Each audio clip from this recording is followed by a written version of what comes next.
हजरत सैयदना इमाम अबू मालिक फरमाते मैं गरीब का बेटा था और मेरी 6-7 बहनें, मैं अकेला भाई था।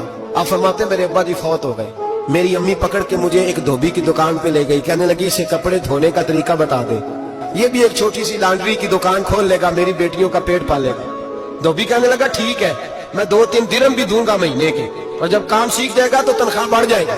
इमाम अबू मालिक रहमतुल्लाह अलैह फरमाते हैं मैं बहनों के लिए रोजी कमाने निकला, मैं गुर्बत के आलम में निकला, रस्ते में इमाम आजम का मदरसा था। फरमाते मैं वहां चमकते चेहरे देखता, लेकिन अपनी गुर्बत को देख के मैं आगे बढ़ जाता, परेशान होता कि मैं कैसे इल्म हासिल करूंगा। आप फरमाते इमाम साहब मुझे अक्सर देखते। एक दिन इमाम आजम बाहर निकले, मुझे खड़े हुए देखा तो करीब बुलाया, सीने से लगाया, माथा चूमा, क्या नाम है?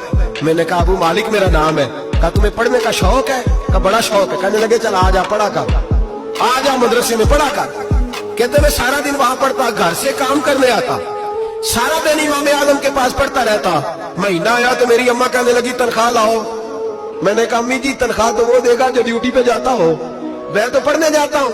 कहते अम्मा घर से निकली और बड़े गुस्से के साथ निकली, कहने लगी मौलवी ने मेरा बच्चा खराब कर दिया, मैं काम पे भेजती थी, इसने किस चक्कर में डाल दिया, मसलों से भी कभी पेट भरा है, काम भी तो करने चाहिए ना। कहते इमाम आजम के सामने खड़ी हुई, इमाम साहब बड़े अमीर कबीर आदमी, बीबी आई और तेज जुमले, औरतों का तरीका होता है। कहने लगी मौलवी तेरी सफेद दाढ़ी, तेरा इतना नाम, तुझे ख्याल ही नहीं आया, मैं बेवा औरत हूँ, तूने मेरा बच्चा खराब कर डाला, मेरी यतीम बच्चियां रोटी कहाँ से खाएंगी, मसलों से भी कभी पेट भरा है।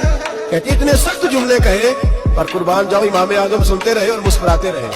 कहने लगे मेरी गलती है। जब गुस्सा उतर गया तो कहने लगे अम्मा तेरा गुस्सा उतर गया है? उतर गया है। कहने लगे तेरा बेटा बड़ा नेक है, तू इसे पढ़ने दे। कहने लगे चुप कर बे मौलवी, ये पढ़ेगा तो मैं रोटी कहाँ से खाऊंगी।